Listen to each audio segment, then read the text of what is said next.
నేను నువ్వురా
పరీక్ష రాశాను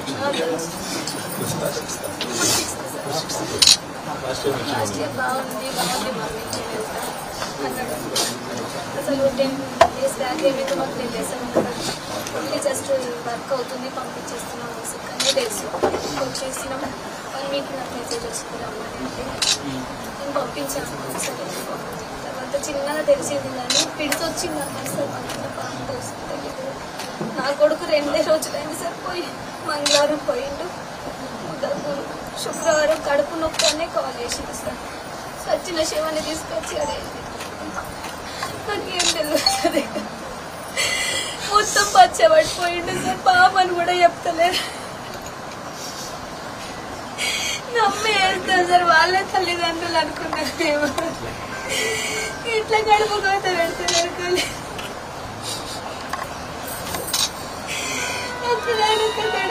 పెట్టుకున్నాను సార్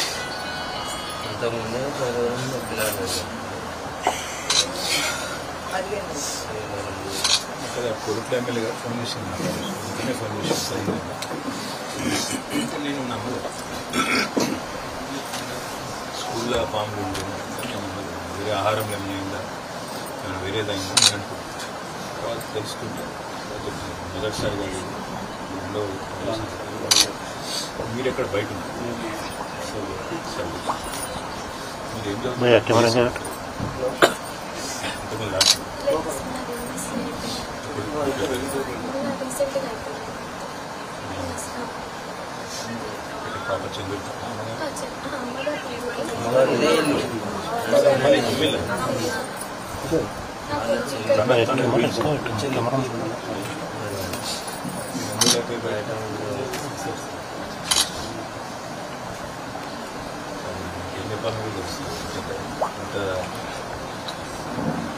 ఏం చదువుతున్నారు పిల్లలు కూడా హాస్టల్లో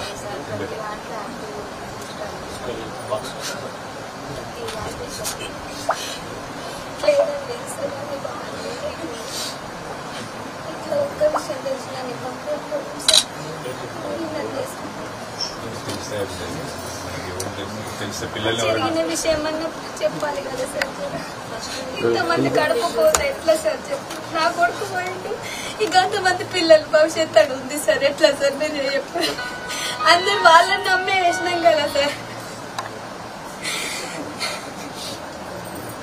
అంతే కదమ్మా నాకు జరిగినట్టు ఇంకా జరుగుతుంది ఎట్లా సార్ మీరు అంటేనే వాళ్ళని తల్లిదండ్రులుగా భావించి చేస్తాం కదా మనం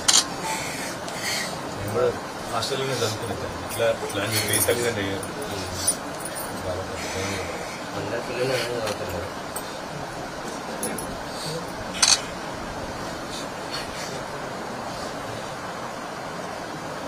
సిస్టర్ అమ్మా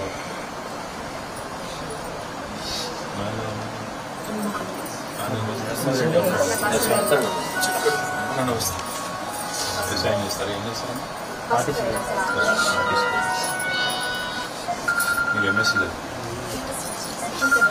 బిఎస్సీ వచ్చిందా వస్తుంది సంతోషం తీసుకోండి. లేదంటే కనీసం నేను ఎంపీఎస్సీ మీరు ఎంఎస్సీ ఏంటి స్పెషాలిటీ?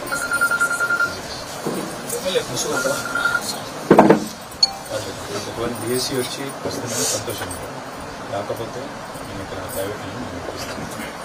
ఇప్పుడు నేను చేయలేను కానీ కనీసం వచ్చి నీకు మాత్రం ధైర్యం భవిష్యత్తు అన్నీ ఉంటావా వస్తావా?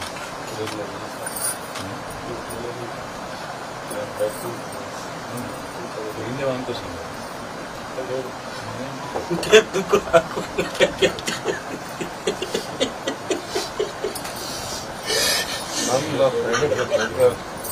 నీ చేతిలో ఉంది, నీ చేతిలో ఏముంది, నా చేతిలో ఉంది. పిల్లలకు ఇట్లా కావద్దని ఎవరో ఏ తల్లిదండ్రులైనా కోరుకుంటారు.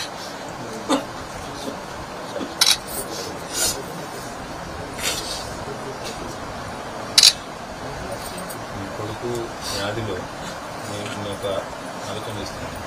మొత్తం అన్ని హాస్టళ్ళు సార్ తిరిగి మేమంతా విన్నాం కదా ఒక మాట, వేరే తల్లిదండ్రులకు కావాలి ఇట్లా తిరిగి మేమే తిరుగుతాం. తిరిగి ఎక్కడెక్కడ ఏమైనా కనీసం ప్రభుత్వ దృష్టి కన్నా తీసుకొస్తాం సమస్యలు.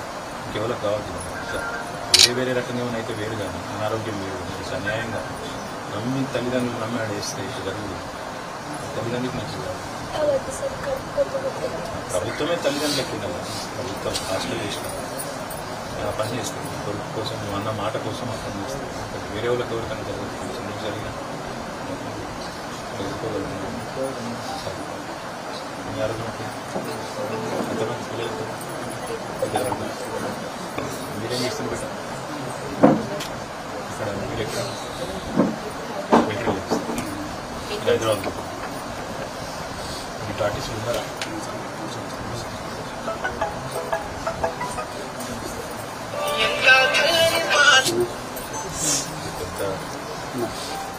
కొంత మా తరఫున పార్టీ తరఫున పెట్టుకో సారీ పెట్టాలి.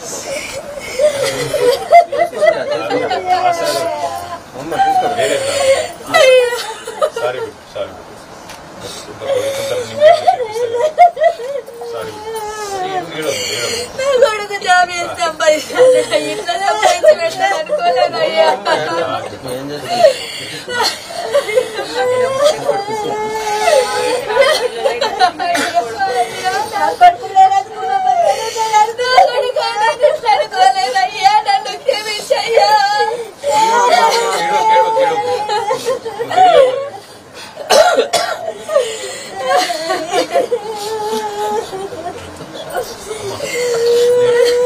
చెప్పినట్టు వేరే తల్లిదండ్రులకి ఇట్లా కావద్దంటే నేను తిరుగుతాను. అందరం గట్టిగా తిరుగుతాం, ప్రభుత్వాన్ని గట్టిగా అడుగుతాం.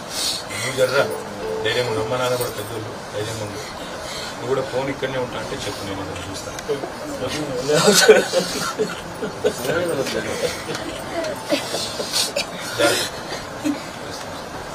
జాగ్రత్త జాగ్రత్త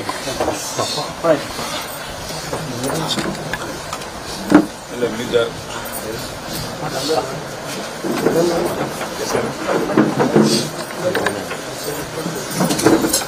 వైర్ కేబుల్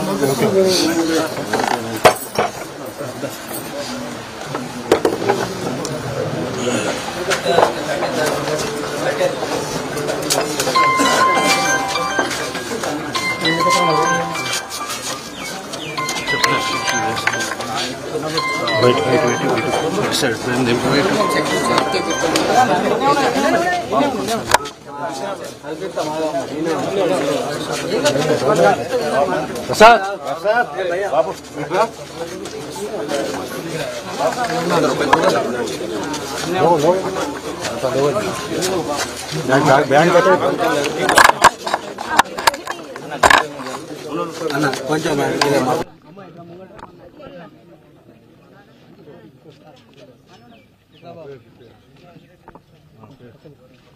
అన్న బ్యాగ్ పెట్టిన బ్యాగ్ పెట్టినా బ్యాగ్ పెట్టినే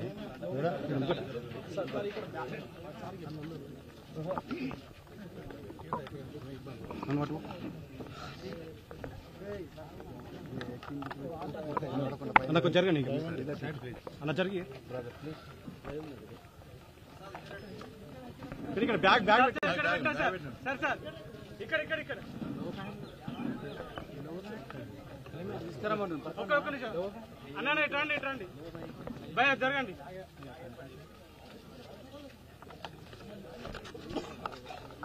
కొంచెం లోన్ కింద పడితే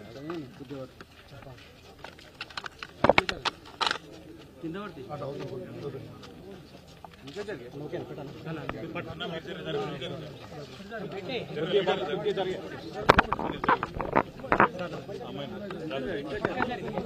జరుగురు బిడ్డ మంత్రులు గారు మీరు జరుగురు.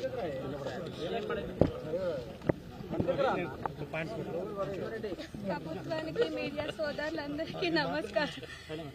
నా కొడుకును ప్రభుత్వ పాఠశాలలో వేసిన వాళ్ళే తల్లి తండ్రి అనుకొని వేసిన. నా కొడుకు చనిపోయింది సరే, నాలాంటి కడుపు కోత ఏ తల్లికి రావద్దయ్యా. నా లాంటి కడుపు కోత ఏ తల్లికి రాకుండా చర్యలు తీసుకోవాలని ప్రభుత్వాన్ని కోరుకుంటున్నాయ్యా.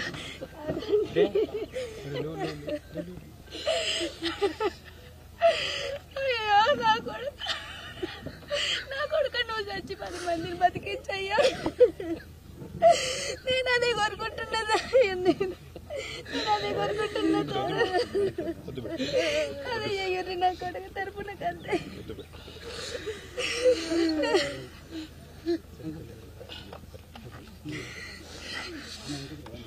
ఇప్పుడే మీరు ఆ తల్లి బాధను మీరు విన్నారు.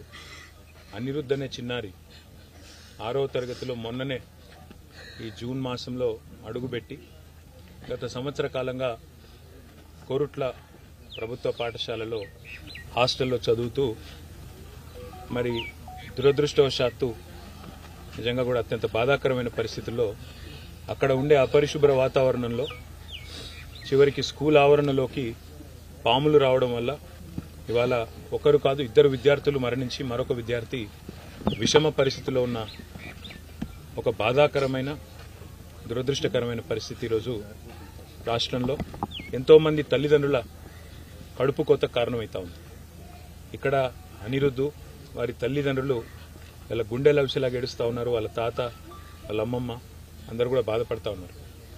నేను ఈ సంఘటనలో మేము రాజకీయ పార్టీలుగా సాధారణంగా రాజకీయంగా అప్పుడప్పుడు మాట్లాడుతుంటాం, కానీ ఇప్పుడు ఏ రాజకీయం కూడా అవసరం లేదు. నేను గౌరవ పెద్దలు రాష్ట్ర ముఖ్యమంత్రి గారికి, రాష్ట్రంలో ఉండే మంత్రివర్గానికి నేను చేసే విజ్ఞప్తి, మనందరికీ పిల్లలున్నారు, మనందరికీ కూడా కుటుంబ సభ్యులున్నారు. ఒక కుటుంబ సభ్యుని కోల్పోతే ఎంత శోకం ఉంటుందో మనందరికీ కూడా తెలుసు. నేను మనస్ఫూర్తిగా ప్రార్థించేది, గత కొద్ది కాలంగా సంక్షేమ హాస్టళ్లు, గత కొద్ది కాలంగా సంక్షేమ వసతి గృహాలు ఏవైతున్నాయో వాటి ఆలన పాలన చూసుకుంటూ లేకుండా పోయినాడు. ఇప్పటికీ 36 మంది పిల్లలు గత 8 నెలల్లో మృత్యువాత పడ్డారు. కొంతమంది ఆత్మహత్య చేసుకున్నారు భువనగిరి హాస్టల్లో, 2 అమ్మాయిలు. అదేవిధంగా సూర్యాపేటలో కూడా ఆత్మహత్యలు జరిగినాయి. అదే మాదిరిగా ఇట్లా దురదృష్టవశాత్తు పాము కాట్లు, కల్తీ ఆహారం, ఇన్ని రకాల సంఘటనలు జరగడం అనేది నిజంగా కూడా బాధాకరం. వీళ్ళంతా మన పిల్లలు.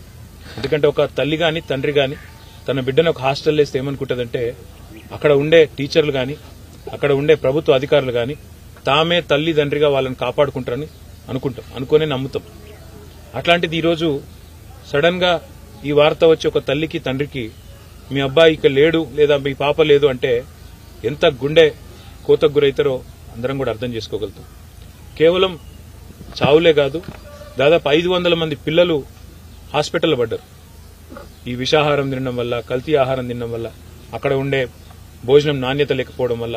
దయచేసి నేను ప్రభుత్వాన్ని కోరుతా ఉన్నా, గతంలో పేద పిల్లలు బాగుండాలి, ఎస్సీ కావచ్చు, ఎస్టీ కావచ్చు, బీసీ కావచ్చు, మైనారిటీ కావచ్చు, అగ్రకులాల్లో ఉండే పేదలు కావచ్చు, వాళ్ళు రెడ్లు కావచ్చు, ఇంకోటి కావచ్చు, ఎవరైనా సరే పిల్లలు బాగుండాలి, ఆ పిల్లలు మంచిగా చదువుకోవాలి, ప్రపంచంతో పోటీపడే పౌరులుగా తయారు కావాలన్న ఉద్దేశంతో 1000 గురుకుల పాఠశాలను మన రాష్ట్రంలో పెట్టుకున్నాం.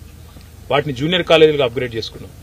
తర్వాత భవిష్యత్తులో వాటిని డిగ్రీ కాలేజీలు కూడా చేసి అవసరమైతే కేజీ నుంచి పీజీ దాకా ప్రభుత్వమే తల్లిదండ్రి లెక్క ఈ లక్షలాది మంది పిల్లల బాధ్యత తీసుకోవాలని చెప్పి ఒక బాధ్యతతో ఆలోచన చేసే ఈ నిర్ణయం తీసుకున్నాం. కానీ దయచేసి ప్రభుత్వాన్ని కోరేది, మీరు పట్టించుకోండి. ఎందుకంటే ఇందులో రాజకీయాలు అవసరం లేదు. ఏదైనా దుర్ఘటన జరిగితే తప్పకుండా మానవత హృదయంతో ఆ 36 కుటుంబాలు ఏవైతే గుండె కోతకు గురైనాయో ఆ కుటుంబాలకు దయచేసి ఆదుకోండి. ఎందుకంటే వాళ్ళంతా పేద పిల్లలు, వాళ్ళ మీద గంపెడ ఆశలు పెట్టుకున్నారు తల్లిదండ్రులు. ఇందాక మా పార్టీ తరపున ఏదో నాకు తోచిన ఒక ఉడతా భక్తిగా కొంత సాయం అమ్మాయికి చేస్తే అమ్మాయి ఓ మాట అన్నది, అన్నా మీరు నా కొడుకు చనిపోయిండు కానీ మరొక తల్లికి గుండె శోకం ఉండకుండా చూడండి అన్న, మీకు అవకాశం ఉంటాయని చెప్పింది. ఆ తల్లి చెప్పిన మాటల్లోంచే ఒక నిర్ణయం కూడా నేను తీసుకున్నా.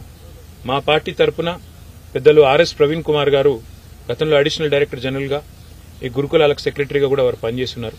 చాలా చక్కగా ఆయన ఆధ్వర్యంలో ఇవాళ మీరు ఎక్కడ పోయినా, మన నర్మాల పోయినా, బోనాల పోయినా, దుమాల పోయినా, ఎక్కడ పోయినా గురుకుల పాఠశాలలో ప్రవీణ్ కుమార్ పేరు ఇప్పటికి కూడా యాద్ చేస్తారు. తల్లిదండ్రులు ఇంకా కూడా యాద్ చేసుకుంటారు. ఆ ప్రవీణ్ కుమార్ గారి నేతృత్వంలో మా పార్టీ తరఫున ఒక అధ్యయన బృందం వేస్తుంది. వారిని కనీసం రాబోయే 4-5 రోజుల్లో ఒక 20-30 పాఠశాలలు తిరిగి అక్కడ ఉన్న లోపాలు, లోటుపాట్లు, వేరే ఉద్దేశం కాదు, మాకేం ఎవరిని తిట్టేది లేదు, ఎవరిని నిందించేది లేదు. దయచేసి ప్రభుత్వం దృష్టికి ఆ నివేదికను నిష్పక్షపాతంగా అందజేస్తాం. ప్రభుత్వం కూడా మేల్కోవాలి. వెంటనే అన్ని పాఠశాలల ఆవరణలు పరిశుభ్రం చేయాలి మొత్తానికి మొత్తం. ఎందుకంటే ఇప్పుడు వర్షాకాలం ఇది, మనం ఎంత సాఫ్ చేస్తే ఈ పాములు, తేళ్లు ఇవన్నీ పోతే అందరు చిన్న చిన్న పిల్లలు ఆడుకుంటారు, బయట పోతారు. కొద్దిగా సందు దొరికిందంటే ఒక అర్ధగంట విరామం దొరికిందంటే బయట పోయి ఆడతారు. వాళ్లకు పాపం అభం శుభం తెలియని వయస్సు, తల్లిదండ్రులు లేరు, పర్యవేక్షణ లేదు. కాబట్టి దయచేసి ప్రభుత్వానికి కోరేది, మేము ఒక కమిటీ వేసి ఆ రిపోర్టు మీకు సత్వరమే అందించే ప్రయత్నం చేస్తాం. మీరు కూడా బేషజానికి పోకండి. ఆ 36 కుటుంబాలు ఏవైతే పిల్లల్ని కోల్పోయినాయో వాళ్ళని ఆదుకోండి, కొంత సాయం చేయండి. ఆ కుటుంబ పరిస్థితి తెలుసుకోండి, వాళ్ళు ఏ పరిస్థితుల్లో తమ పిల్లల్ని హాస్టల్కి పంపినరో తెలుసుకోండి. కుదిరితే ఆ కుటుంబం నుంచి ఒకరికి ఉద్యోగం ఇవ్వండి, ఆ కుటుంబాన్ని నిలబెట్టండి. ఎందుకంటే ఒక పిల్లగాడి మీద, పిల్ల మీద కంపెడ్ ఆశలు ఉంటాయి తల్లిదండ్రులకు. వాళ్ళు పెద్దగా అవుతారు, మమ్మల్ని చూసుకుంటారు, మా కుటుంబం పేరు నిలబెడతారు అనే ఒక ఆశ ఉంటుంది. ఇలా ఆశ వారితో పాటే పోతుంది. 500 మంది పిల్లలు విషాహారం తిని హాస్పిటల్ పాలైనారు. దయచేసి ఏం ఆహారం పెడుతున్నామో చూడండి, దగ్గరికి వెళ్ళి చూడండి. మనం ఇదివరకు కూడా చాలా సంఘటనలు చూసినాం. బాసరలో జరిగినప్పుడు, IIITలో, ఇంకా ఇతర చోట్ల కూడా మేము స్వయంగా పోయినాము, వాళ్ళతో కూర్చున్నాము, తిన్నాము, కనీసం కొంత భరోసా ఇచ్చే ప్రయత్నం చేసినాం. మీరు కూడా దయచేసి అధికారులను పంపండి. కలెక్టర్లు ఉన్నారు, ఐఏఎస్ అధికారులు ఉన్నారు, ఐపీఎస్ అధికారులు ఉన్నారు, హాస్టళ్లకు పంపండి. ఒక్కొక్కరిని అవసరమైతే 2-3 హాస్టల్ దత్తత తీసుకోమని చెప్పండి.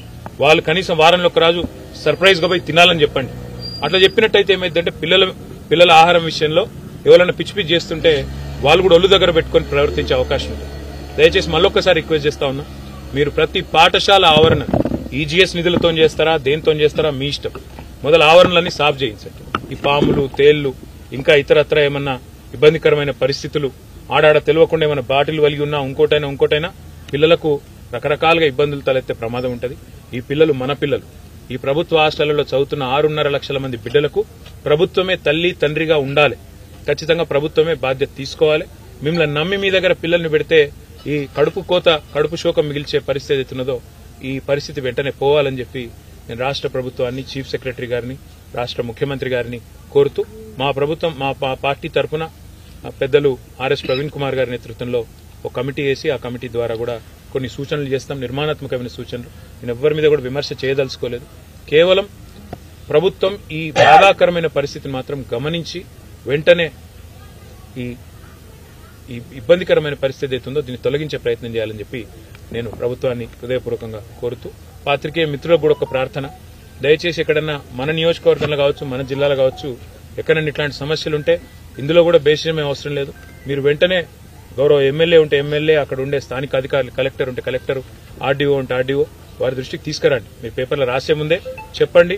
చేతనైతే వెంటనే పరిష్కారానికి మేము కూడా వెంటనే దోహదపడతాం, వెంటనే పనిచేస్తాము.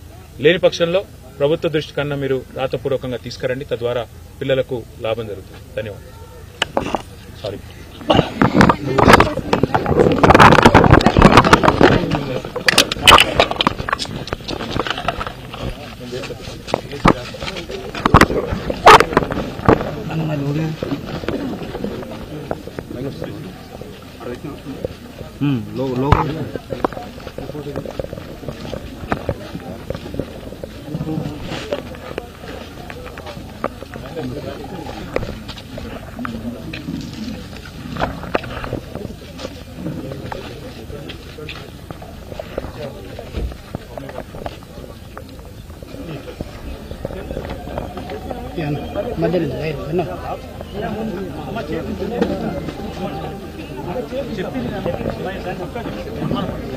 నెంబర్ తీసుకుంటా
ఉంది సార్, ఓపెన్ ప్లేస్ ఉంది.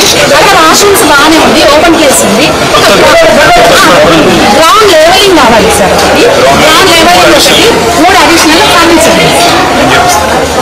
అదొకటి చూసుకుంటాం సార్. ఆర్మీ క్లీన్ ఉంటుంది sir. 175 members, 30 members UPS sir. Okay sir.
चलो बाय, थैंक यू।